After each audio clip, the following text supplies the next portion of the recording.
नमस्कार दोस्तों, स्वागत है आपका आपके अपने यूट्यूब चैनल अमन प्रयास जीके जिसमें। तो जैसा कि फ्रेंड्स, आपका एसएससी स्टेनोग्राफर का जो एग्ज़ाम है आपका 10 और 11 दिसंबर को जो है आपका समाप्त हो गया है। और साथ में आपका जो आंसर की है वो भी आपको कल देखने को जो कि मिल गया, यानी कि 16 दिसंबर को। अब आप लोग के मन में जो सवाल आ रहा होगा वो सवाल होगा कि इसका जो रिजल्ट है, आपका जो सीयूईटी जो एग्ज़ाम हुआ है उसका रिजल्ट कब आएगा। दूसरा जो सवाल होगा कि इसका जो स्किल टेस्ट जो है वो आपका कब तक होगा। और तीसरा जो सबसे इम्पॉर्टेंट जो आपका सवाल होगा, या आपके मन में जो विधन उत्पन्न हो रहा होगा कि इसका एक्सपेक्टेड जो कट ऑफ है वो आपका कितना जा सकता है आफ्टर आंसर की। ठीक है, तो आज के इस वीडियो में हम उन सभी बिंदुओं पर बात करने वाले हैं। तो चलिए वीडियो को स्टार्ट करते हैं बिना किसी देरी के। इससे पहले अगर आप चैनल पर नए हैं, चैनल को सब्सक्राइब कर लीजिएगा। अगर आप लोग सब्सक्राइब किए हुए हैं तो नोटिफिकेशन बेल कॉल पर क्लिक कर लीजिएगा। शुरू करते हैं आज के वीडियो को। तो सबसे पहले दोस्तों हम लोग देखेंगे कि आपका जो एवरेज जो मार्किंग रहा था आपका 6 शिफ्टों का, वो कितना कितना रहा था। और सबसे ज़्यादा जो हार्ड शिफ्ट है वो आपका कौन सा शिफ्ट देखने को मिला, और सबसे ज़्यादा जो आपका इजी शिफ्ट है वो आपका कौन से देखने को मिला।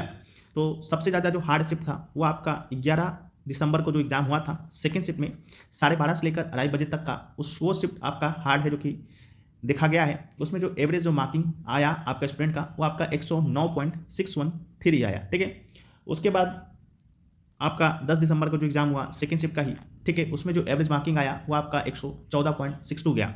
वहीं पर थर्ड हार्ड शिफ्ट की बात करते हैं तो 11 दिसंबर को जो एग्ज़ाम हुआ था थर्ड शिफ्ट में 4:30 से लेकर 6:30 बजे तक का, उसमें एवरेज मार्किंग 115 देखा गया था। और सबसे जो इजी शिफ्ट था वो आपका 10 तारीख का जो एग्ज़ाम हुआ था थर्ड शिफ्ट में 4:30 से लेकर 6:30 बजे तक का, उसमें एवरेज मार्किंग जो है 117 देखा गया। इसके बाद 11 तारीख को जो एग्ज़ाम हुआ फर्स्ट शिफ्ट का, उसमें एवरेज मार्किंग 115, और 10 तारीख का जो फर्स्ट में एग्जाम हुआ उसका एवरेज मार्किंग आपका 115 देखा गया। ठीक है, तो आप लोग स्वतः अनुमान लगा सकते हैं कि कौन सा शिफ्ट आपका हार्ड था, किसमें ज़्यादा नॉर्मलाइजेशन देखने को मिलेगा और किसमें आपको नहीं देखने को मिलेगा।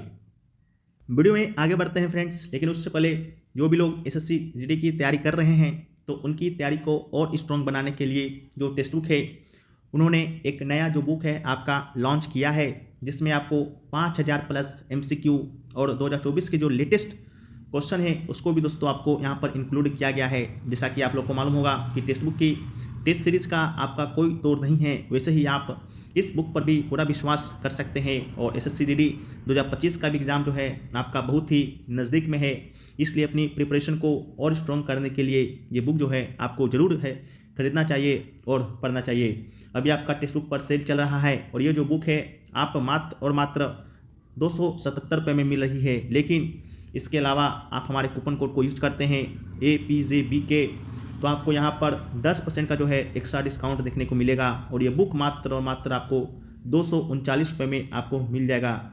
ये जो ऑफर है आपका लिमिटेड समय के लिए है, तो देर नहीं कीजिए और आज ही आपको परचेज करना होगा। इसका लिंक डिस्क्रिप्शन में दिया गया है, कमेंट सेक्शन में पिन है। 16 से 18 नवंबर तक की सेल चलना है, तो आप लोग जाकर एक बार चेकआउट जरूर कर लीजिएगा। चलिए हम लोग वीडियो में आगे बढ़ते हैं। अब जो है हम लोग यह देख लेते हैं कि आपका जो रिजल्ट है वो आपका कब आएगा, और इसके बाद देखेंगे कि आपका एक्सपेक्टेड कटअप जो है कितना जा सकता है। तो सबसे पहले हम लोग चलते हैं स्टेनोग्राफर एग्ज़ाम जो आपका 2023 में कंडक्ट हुआ था वहाँ पर, वहाँ से हम लोग अनुमान लगाएंगे कि आपका वहाँ पर कितना दिनों का गैप हुआ था रिजल्ट में और एग्ज़ाम डेट में। ठीक है, वो इसी गैप को हम लोग 2024 में बैठाने का प्रयास करेंगे, जो कि निकल कर तो आपका आया है कि 25 से 30 जनवरी तक जो है आपका CBT 1 का रिजल्ट आ जाएगा। स्किल टेस्ट आपका 1 से 5 मार्च के बीच कंडक्ट होगा, लेकिन क्यों होगा उसके पीछे का रीजन हम लोग जानने का प्रयास करें। तो CBT जो एग्ज़ाम हुआ था 2023 में वो आपका 12 और 13 अक्टूबर को हुआ था, और आंसर की 4 अक्टूबर को आ गया था। ठीक है, सॉरी 4 नवंबर को आया होगा। इसके बाद जो रिजल्ट है वो आपका 14 नवंबर को आया, 14/11/2023 को। और रिजल्ट का जो डेट था और CBT जो एग्ज़ाम का लास्ट डेट था यानी कि 13 अक्टूबर का, उसमें जो गैप देखा गया है वो गैप निकल कर आया था मात्र 43 डेज। ठीक है, तो वहीं पर हम लोग 24 की बात करते हैं तो लास्ट एग्ज़ाम आपका 11 दिसंबर को हुआ।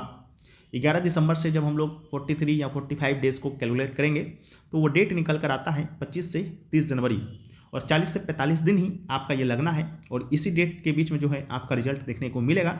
आप चाहे तो वीडियो को रिकॉर्ड कर लीजिए, स्क्रीनशॉट लेकर रख लीजिए। ठीक है, इसके बाद जो दूसरा सवाल था स्किल टेस्ट को लेकर, तो स्किल टेस्ट जो है आपका लास्ट एग्जाम से लेकर आपका 83 डेज के भीतर कंडक्ट करा लिया जाता है। तो वही है 4 जनवरी को 3-4 जनवरी को स्किल टेस्ट कंडक्ट कराया गया था 2023 में। ठीक है, और वहीं पे बात करते हैं तो 24 में कब होगा।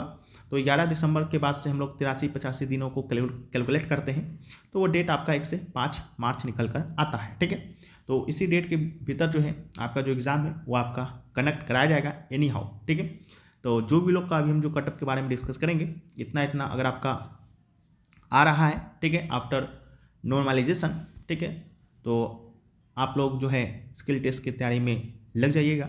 ठीक है, तो हम लोग बात कर लेते हैं अब कटअप का।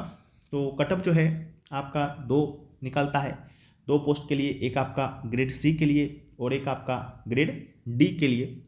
तो ग्रेड सी की जब हम लोग बात करते हैं तो यूआर कैटेगरी का जो है 137 से 140 के बीच जो है कटअप जाने की संभावना है। अब आप कहिएगा कि इतना ज़्यादा कटअप बताने के पीछे का क्या तर्क है, तो अभी आप लोग देख ही रहे होंगे जो एसएससी के द्वारा जो एग्ज़ाम कंडक्ट कराया जा रहा है उसका जो कटअप है कहाँ आसमान छू रहा है। ठीक है, तो वही सबको देखते हुए जो है आपको ये कटअप बताया जा रहा है, तो इसमें घबराना नहीं है। आपका कटअप जो है आफ्टर नॉर्मलाइजेशन इतना ही जाने का चांस है। बाकी हम लोग देखेंगे कि आपका जो रॉ स्कोर कितना है उसको भी हम लोग एक बार देखने का प्रयास करेंगे। सबसे पहले इसको देख लेते हैं। वही ग्रेड डी के लिए आपका 135 से 139 तक जाने की संभावना है। ओबीसी की बात करते हैं तो 135 से 138, और ग्रेड डी के लिए 132 से 135, एससी कैटेगरी के लिए 120 से 125 और ग्रेड डी के लिए 115 से 127। एसटी की बात करते हैं तो 105 से 109 और ग्रेड डी के लिए आपका 99 से 103 जो है जाने की संभावनाएं नज़र आ रही हैं, और लगभग आपको इतना ही कटअप जो है देखने को मिलेगा। बाकी आप लोग बोल रहे होंगे कि अभी तो हमें नॉर्मलाइजेशन कितना होगा कितना नहीं होगा उसके बारे में तो कोई अनुमान है नहीं, तो अभी तो हमारे पास रॉ स्कोर ही है।